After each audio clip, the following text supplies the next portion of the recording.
ambiente de cerâmicas avançadas.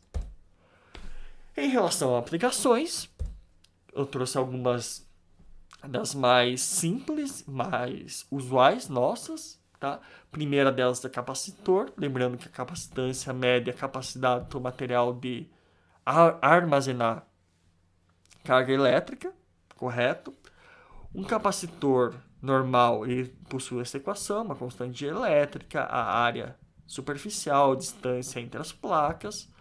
Porém, na medida que eu coloco um material dielétrico, ou seja, material já polarizado, eu adiciono essa constante K. Eu aumento minha capacitância, certo?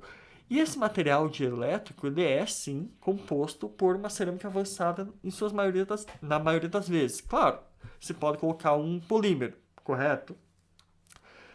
Mas ele não vai dar as propriedades que uma cerâmica avançada vai dar. O controle de capacitância que você queira, você pode variar conforme esse K aqui, essa constante chamada constante dielétrica.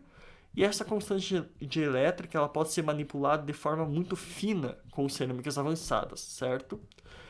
É a maior unidade é a maior que a unidade para qualquer dielétrico, certo? Ou seja, constante dielétrica ela representa o quão dielétrico é esse material, certo? E ela também representa o aumento de carga, de capacidade de reter carga desse material. Não vou entrar aqui em detalhes, mas pode ver que você vai ter cargas negativas anulando a positiva, permitindo que mais cargas positivas, quando aplicada uma voltagem, sejam impregnadas na placa superior. O mesmo vale para a inferior, certo?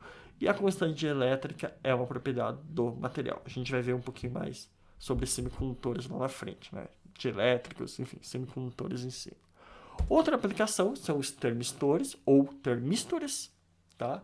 Que são dispositivos onde a resistência varia com a temperatura. Você tem uma coeficiente de temperatura negativo, ou seja, quanto maior sua resistência, maior sua temperatura, ou seja, quanto maior sua temperatura, menor sua resistência.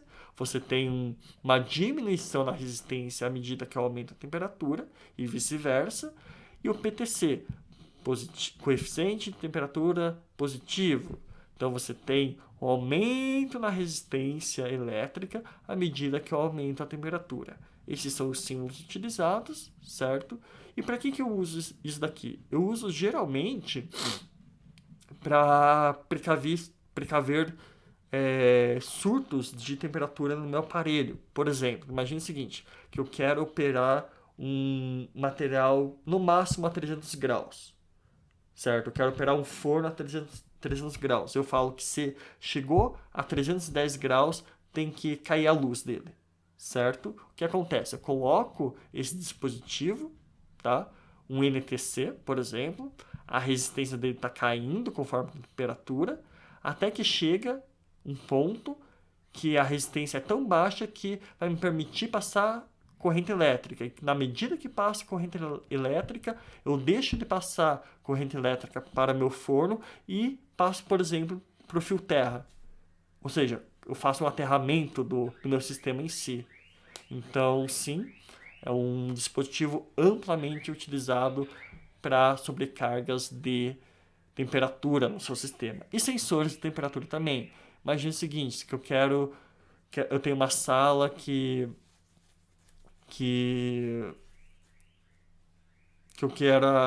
eu não queira chegar à temperatura de 500 graus Celsius. Coloco um dispositivo que à medida que a temperatura está aumentando, a resistência também está aumentando, certo? Até que o momento no meu sistema elétrico a resistência é tão grande que não vai passar a corrente elétrica e isso faz com que dispare um alarme. Então, assim, essas aplicações de termistores são realmente válidas e são amplamente utilizadas. Garanto que até mesmo em um celular você vai ter um NTC ou um PTC atuando ali, tá? Esses são os simbologia em eletroeletrônica aqui. Mas isso como curiosidade em si. Outros dispositivos são os resistores ditos não ôhmicos, certo? porque não apresenta linearidade de, né, U igual a R vezes I. Você tem uma não linearidade nisso, ou seja, tua corrente ela vai variar conforme a voltagem, tua resistência vai variar no material conforme a voltagem que você está sendo aplicada, tá? Então, olha só, aqui é essa equação, você tem uma corrente, o V é de potencial elétrico, K é uma constante relacionada à estrutura do material, né? Isso a gente não vai entrar em detalhes. E o alfa é um coeficiente de não linearidade. Vamos tentar entender um pouquinho.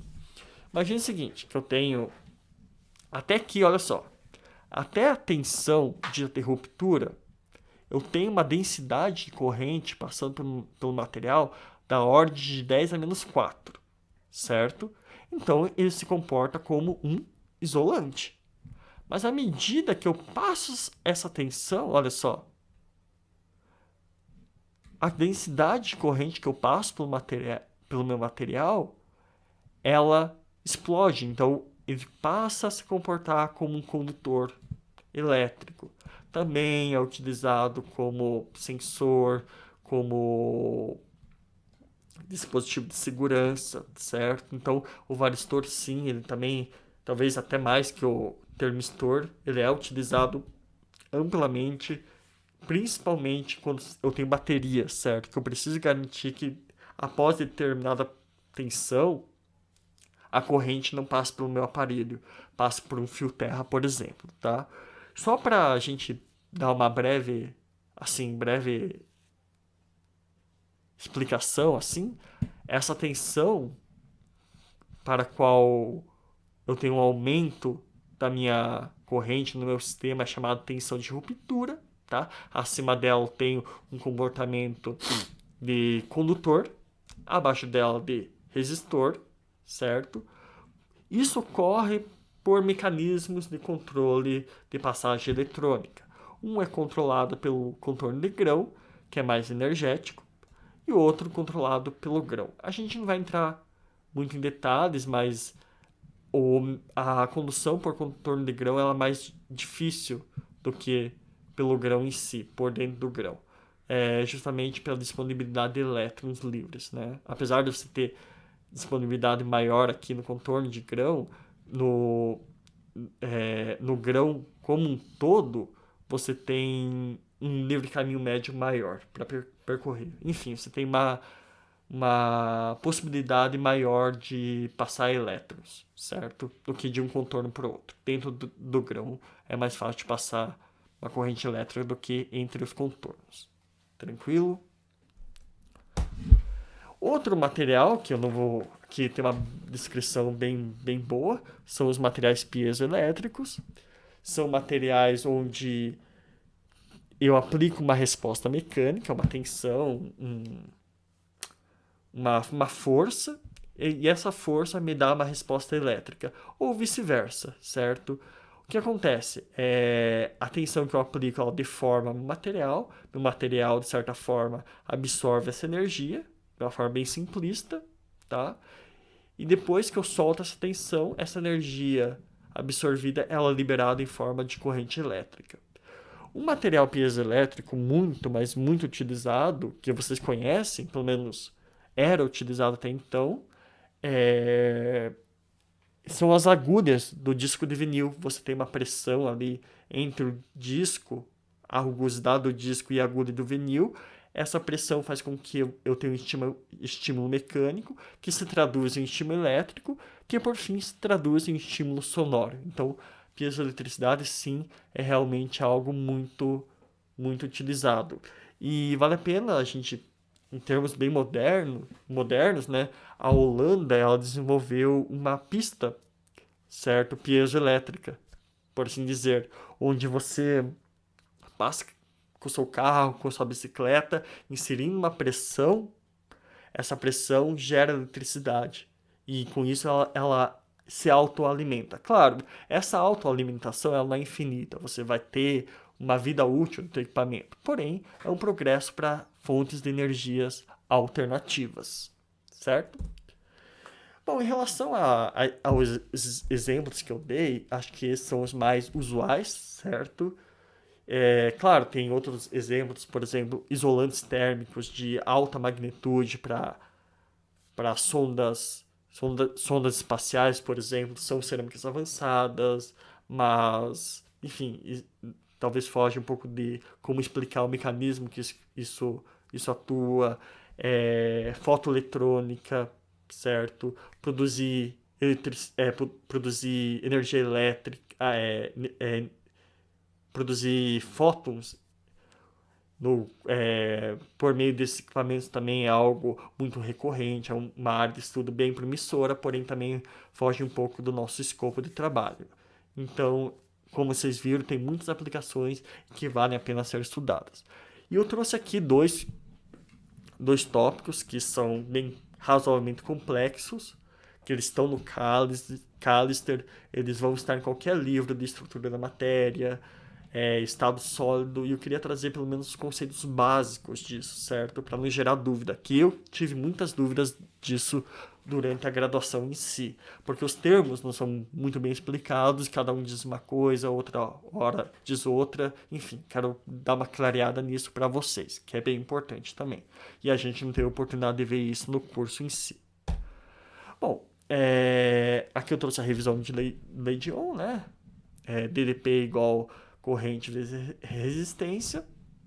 Aqui eu tenho um conceito de resistividade, né? É igual a área, a resistência do seu material vezes a área.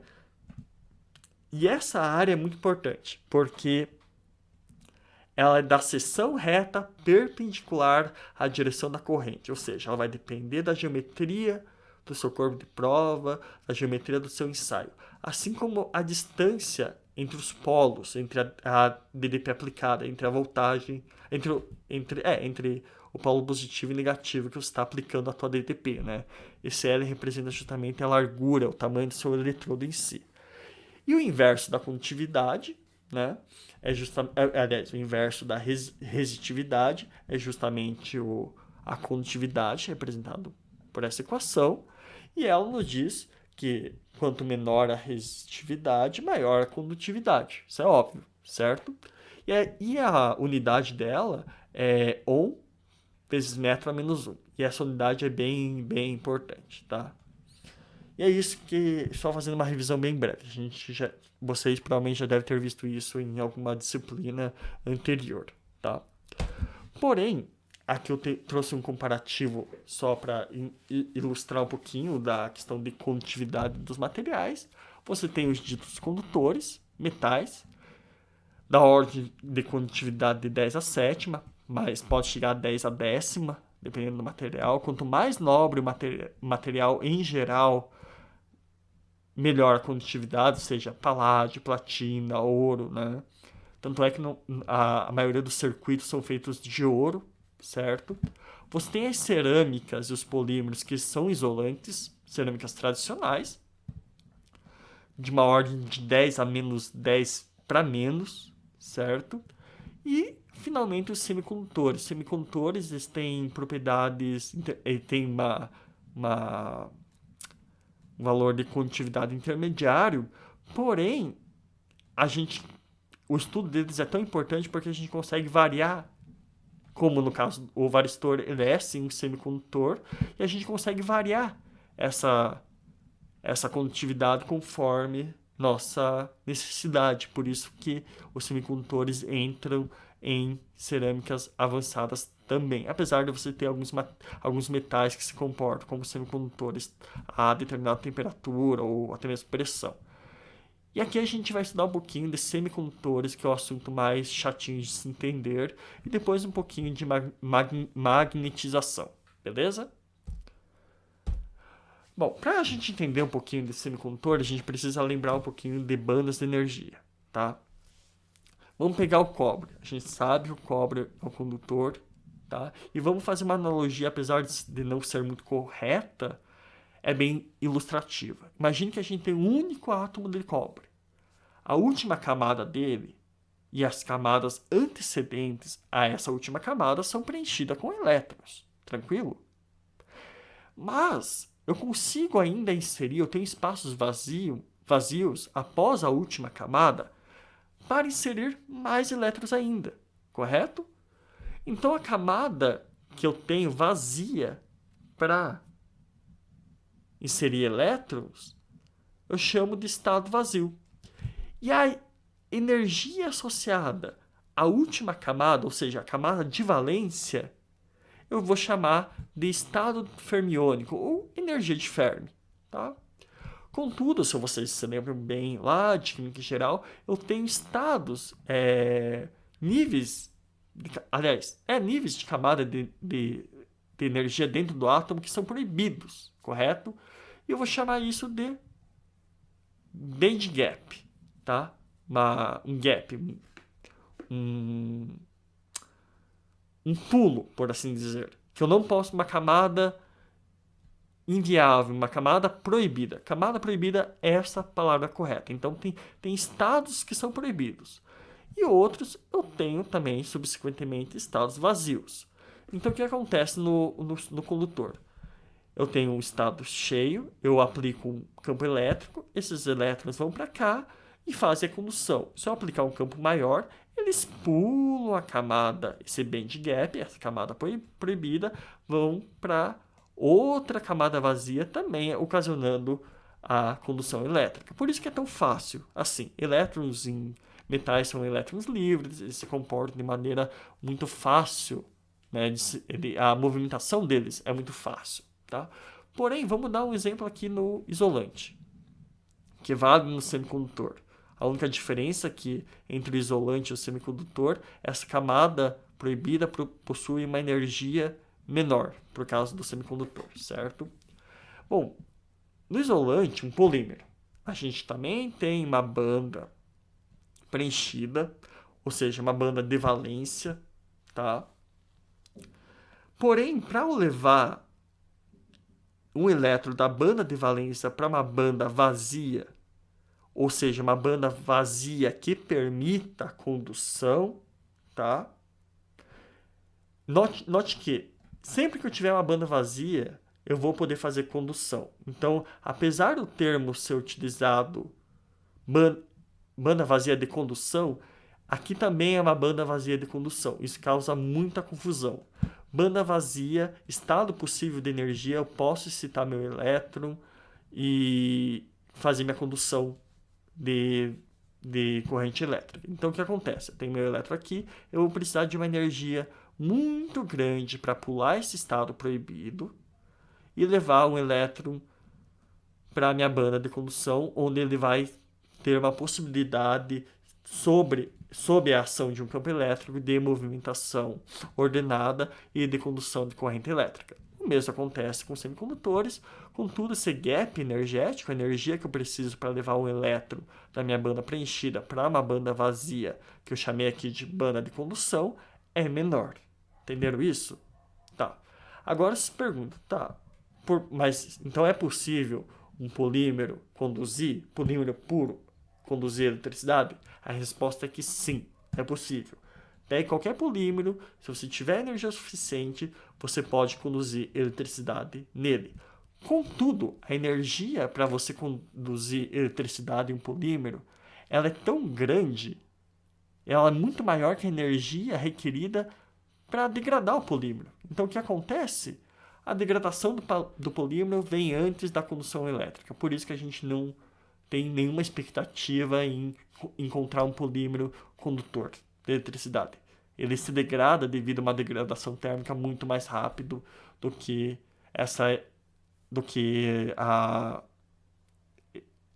a passagem de corrente elétrica, certo? A energia faz com que a degradação ocorra antes do que a condução. Tranquilo? Se essa deu para dar uma ideia geral? Espero que sim. Vamos lá para o próximo, então. Como eu estava falando, tá? Eu tenho uma banda de valência cheia de elétrons, tá? Eu aplico um campo, uma energia, não necessariamente um campo elétrico, mas aqui a gente vai pensar em campo elétrico também. Pode ser energia térmica, pode ser energia magnética, aliás, campo magnético, mas pode ser uma energia térmica também, ou até mesmo energia mecânica. Mas vamos ficar com campo elétrico, certo? Eu tenho minha camada de valência, minha camada preenchida, eu retiro um elétron aqui, ele vai para uma banda livre, ou seja, uma banda vazia, ele se torna um elétron livre, e esse elétron livre pode se mover livremente e interagir com outros elétrons, tá? Formando a corrente elétrica. Mas olha só, no momento que eu retiro um elétron da minha banda de valência, eu deixo para trás uma defasagem de carga positiva. Ou seja, se eu tirei uma carga negativa e coloquei na outra banda, para trás ficou um portador de carga positiva, ficou uma densidade de carga positiva. E essa densidade de carga positiva eu vou chamar de buraco, P, de positivo. E meu elétron livre eu vou chamar de N, de negativo. E P e N, tanto o buraco como o elétron, são portadores de carga. Isso é muito importante. Então, você tem uma condução associada a buracos. Por exemplo, imagine que eu possa mover meus buracos aqui. Eu vou ter uma condução associada a buraco, porque ele é carga positiva. E eu vou ter também uma condução associada a elétrons, certo? Mas não é o caso dessa figura em si. O próximo vai ser. Aliás, é o caso dessa figura, mas a gente vai ver o próximo slide, vai ficar mais claro para vocês. Tá certo? Lembrando sempre que eu preciso de um nível energético que suprima a energia necessária para o elétron sair da camada de valência e passe esse estado proibido. A gente tem que ter em mente que tem estados que são proibidos quanticamente no meu material, no meu átomo, de serem preenchidos com elétrons, tá? Estados energéticos. Bom, dentre as condutividades, eu tenho dois tipos de condutividade. A intrínseca e a extrínseca, tá? De semicondutividade, no caso. A intrínseca significa que eu tenho um único material. No nosso caso, o silício. Por isso que eu inseri o conceito de dopante lá atrás, né? A gente tem o silício como puro. Ele está aqui formando suas ligações covalentes bonitinhas, tranquilo. Está ali estável, bonitinho o silício. E eu começo a aplicar um campo elétrico, por assim dizer. Olha só o que acontece. Se o campo elétrico for suficientemente forte, eu vou conseguir arrancar o elétron, certo? Lembra-se que quando eu arranco um elétron, eu deixo um buraco para trás, certo? Esse elétron que eu arranquei, olha só, ele vai para a nossa banda dita de condução, uma banda livre, beleza? Porém, eu deixo um buraco para trás, e esse buraco, devido à interação, ele é positivo, ele também pode retirar um elétron que ele vem para cá. Então eu vou ter, olha só, o buraco estava aqui, né? Ele foi preenchido por um elétron que estava aqui, gerando outro buraco. Entenderam isso? Então o que acontece?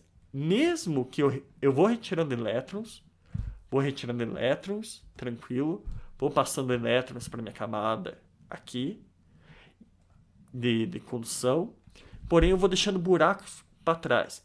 Só que, olha só, esses buracos, eles se movem, tá? Eles vão se mover ao longo da minha rede cristalina.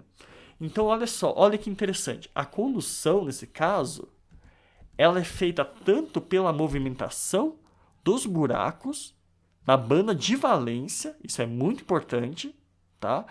E tanto quanto pelos elétrons que eu levei para a banda de condução.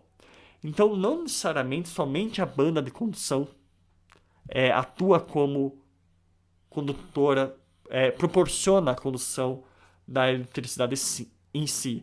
Mas nesse caso, por exemplo, a banda de valência, a movimentação que eu tenho de buracos na minha estrutura cristalina, a movimentação de carga, por si só, ela também tem uma contribuição na condutividade do meu material. Eu não trouxe, depois tem a equação, né? A equação de condutividade. Talvez eu retorne depois aqui trazer ela para vocês, mas ela está no Callister e vocês peguem ela E vocês veem que ela tem dois termos. Um termo de condutividade devido aos elétrons livres e outro termo de condutividade devido à movimentação de buracos na minha estrutura cristalina. Tranquilo? É isso que eu preciso que vocês entendam. O conceito aqui, que eu tenho dois tipos de condução. Uma por buracos, que ela acontece na camada de valência, na banda de valência. Banda no sentido que eu tenho vários átomos, certo? Vários átomos contribuindo entre si, gerando uma banda, uma área contínua de energia. E outra condução devido aos elétrons que eu estou colocando na minha banda de condução, na minha banda livre, tá? Por isso que o termo banda de condução, às vezes, ele é mal interpretado, porque não é somente ele que contribui.